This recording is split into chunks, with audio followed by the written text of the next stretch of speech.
These cursed ruins had long whispered promises of power, but when two warbands heard the call, only blood could decide its master. The Tarantulos Brood, guided by skittering omens and the will of the Eightfold Watcher, sensed a surge of arcane vitality pulsing beneath the crumbling streets, energy ripe for weaving into their web prophecies. But the Jade Obelisk marched there with purpose of their own. Their sentient, shuddering monolith had commanded them to seize the jade vein shards buried in the very foundations. When the Brood's scouts slithered through the rubble and found it already marked, both sides realized the same truth. Only one warband could carve its destiny from the ruins. Welcome to Warcry, presented by Miniature Game Montage.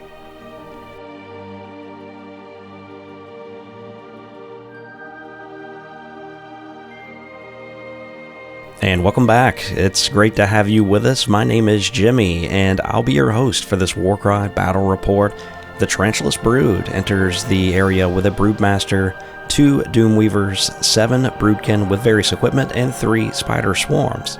The Jade Obelisk has a Priestess, an Obelisk Bearer, an Idolarch. They will have a few Desecrators with War Picks and one with a Statue Smasher Hammer. They will have Defacer Stonecutters, as well as a few Defacers with bows.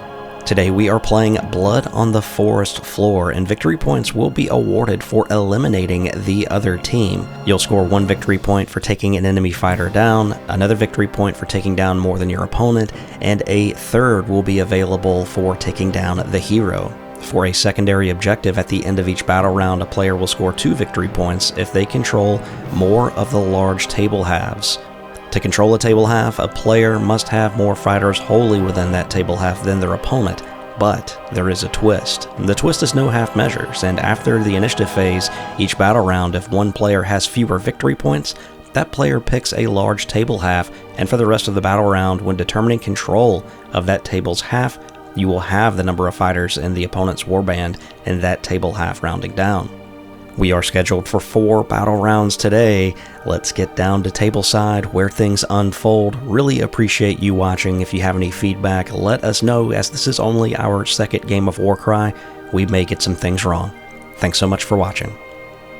And forces have been deployed with the Dagger group across from each other on the long edges. Hammer forces did get to move in 6 inches from the short edges, and Shield will arrive in round 2 reinforcements.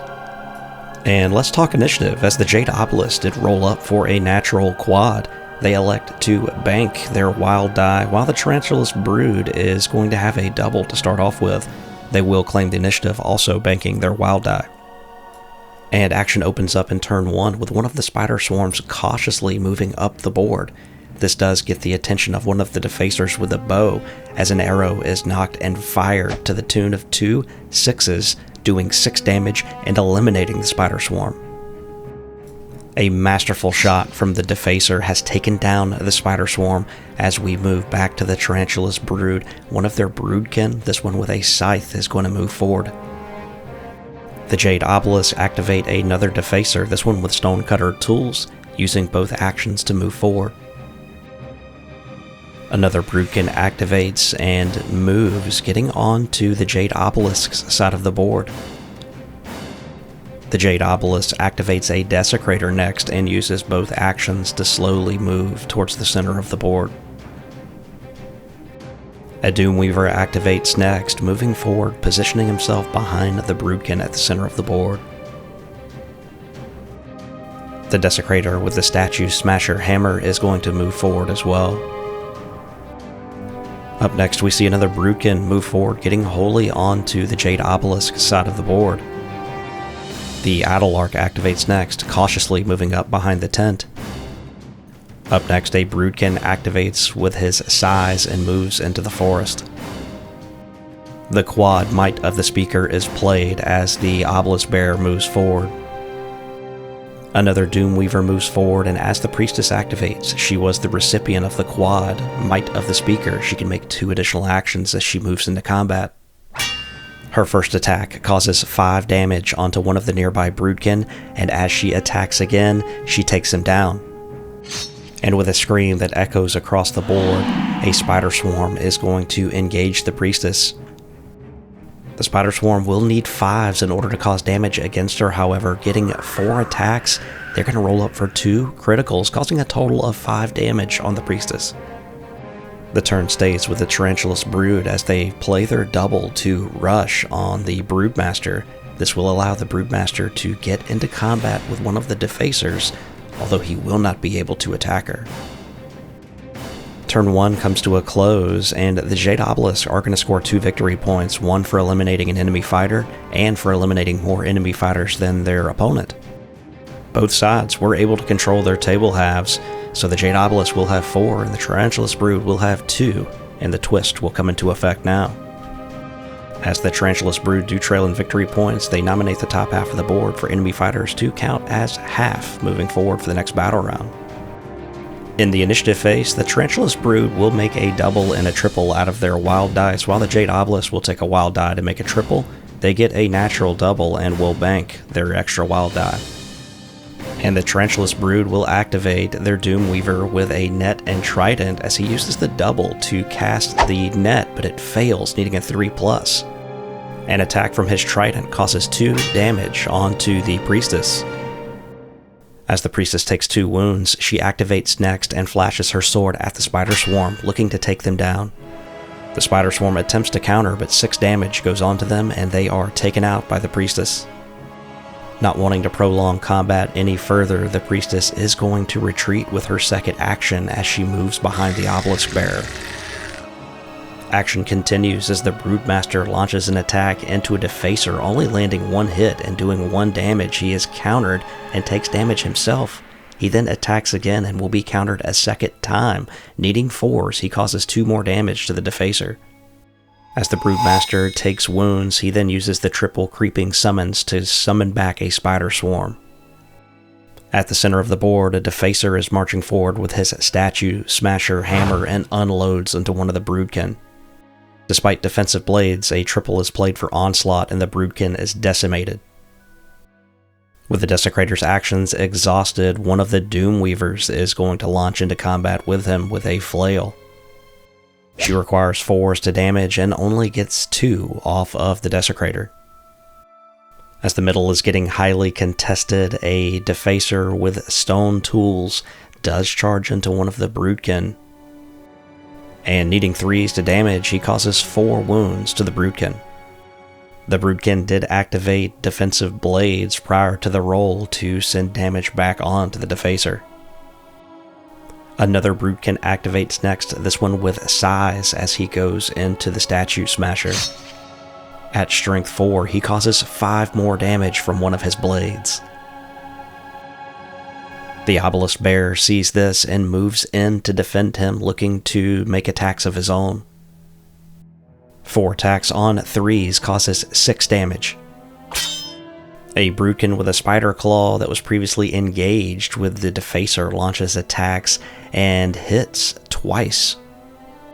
And with the Broodkin's previous activation spent defending, that does take the Defacer down to 3 wounds as the Idolarch moves up and attacks the Broodkin, trying to finish him off. The roll is not to be, however, as the Broodkin ticks down to 3 wounds remaining. The Tarantulos Brood activate their first shield unit that came onto the board as reinforcements, and one moves into combat with a Spider Claw and launches 2 criticals into one of the Defacers, taking her down. Shield units for the Jade Obelisk are on the other side of the board as one of the Desecrators using both actions to move forward, trying to get closer to the combat. A resurrected Spider Swarm does get 1 action and is able to move onto the other half of the table, while a bow shot goes into one of the Broodkin from the Jade Obelisk shield force. The first 2 shots are going to miss.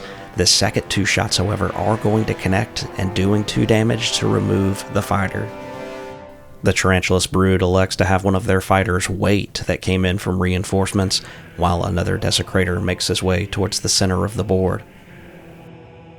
Brood forces are now going to start sending their shield units towards the center of the board as they have the remaining activations. In doing so, the Tarantulos Brood are going to occupy both sides of the board with more fighters than the enemy. And turn 2 will conclude with the Tarantulos Brood scoring 1 victory point for eliminating an enemy fighter, They do score 4 points, however, for controlling both table halves. The Jade Obelisks are going to score 2 victory points, 1 for eliminating an enemy fighter, and 2 for eliminating more than their opponent. As the twist comes into play, the Jade Obelisks elect that northern side to be worth half for the enemy in the next battle round. In the initiative phase, the Tarantulos Brood do make a quad with 2s. They also have a double. The Jade Obelisk are going to have 2 doubles. They use a wild die to make another double and bank 1 more wild die. And with a roll-off, we are off for turn 3 as the Tarantulos Brood immediately play the quad, moving that Spider Swarm into combat. The Spider Swarm attacks and the Defacer will counter, scoring 3 points of damage. A bonus attack from Gifts of the Eightfold Watcher, the quad, is played, but is met with a counter, killing the Spider Swarm. But if a 6 is rolled, the value of the quad is 2, he gets it, causing 10 damage to the Desecrator, and the Spider Swarm takes him down as well. Alongside them, another Desecrator activates, swinging his Statue Smasher hammer, hitting on 3s, taking the Broodkin down to 1. Now, Defensive Blades was played to put some damage back onto the Desecrator, but he swings the Mighty Hammer again and takes the Broodkin down. With Defensive Blades being played, the Desecrator goes down to 3 wounds as the Doomweaver uses a double for his net, and that does go off. He does net another Desecrator in place, not allowing him to move. He moves into combat and rolls 2 criticals with his Trident, which is enough to take down the Defacer. Alongside the Defacer is the Idlearch that will activate next, launching attacks into the Broodkin. Defensive Blades is played, and the Idlearch takes 3 damage.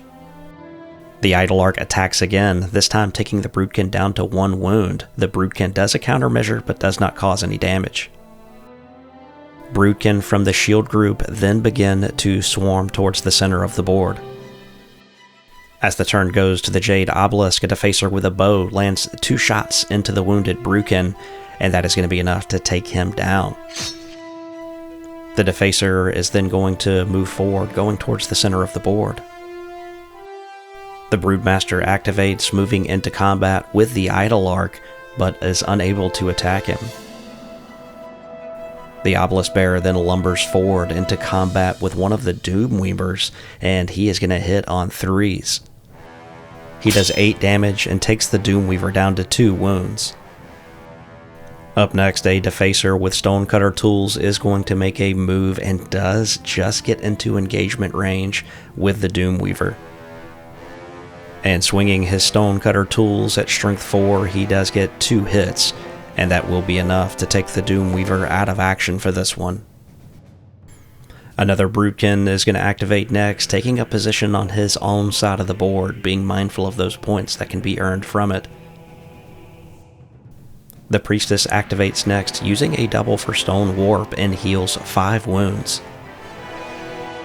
The Priestess will then use an action to move, and will then move again, engaging one of the Broodkin.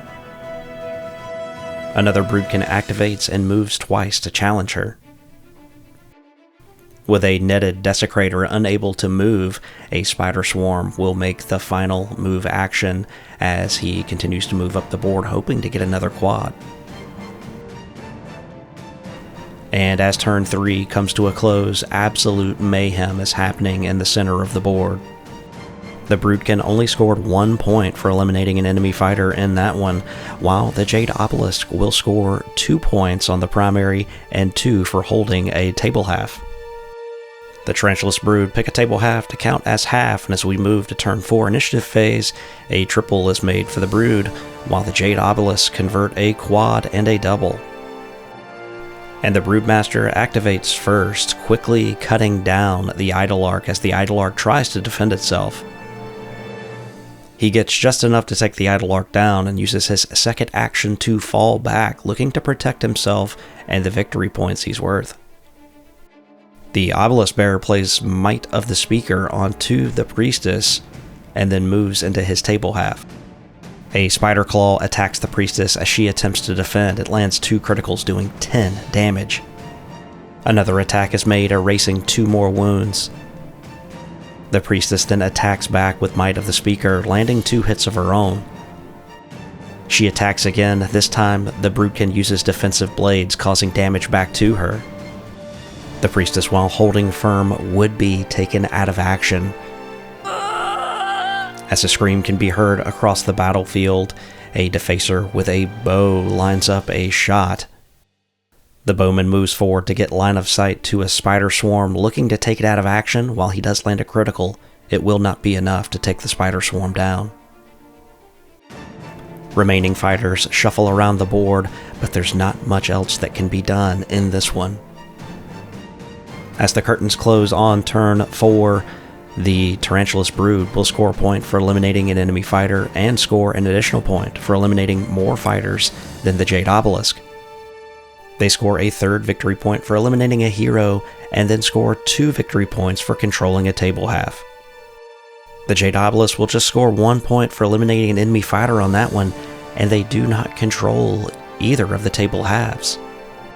The southern board edge is tied at 2 fighters apiece, while the northern board edge, the twist, comes into play, and the Jade Obelisk fighters are only worth half. And that is half rounding down, so 3 fighters just becomes 1. Hey, really hope you enjoyed this presentation of Warcry. I think I misnarrated some things, and we got some things maybe mixed up with the activations in the game, maybe around turn 2 or turn 3. I've been sick this week and just trying to keep up with some hobby stuff. But nevertheless, really hope you enjoyed it. We're going to get better with these as time goes on. If you like what we're doing here, be sure to leave a thumbs up down below. Supporters Club, your names are on the screen now. That's by no means necessary. I ask for absolutely nothing, and if you've watched the video this far, you've done more than enough to support the channel. So thank you so much. We will see you in the next one. Take care.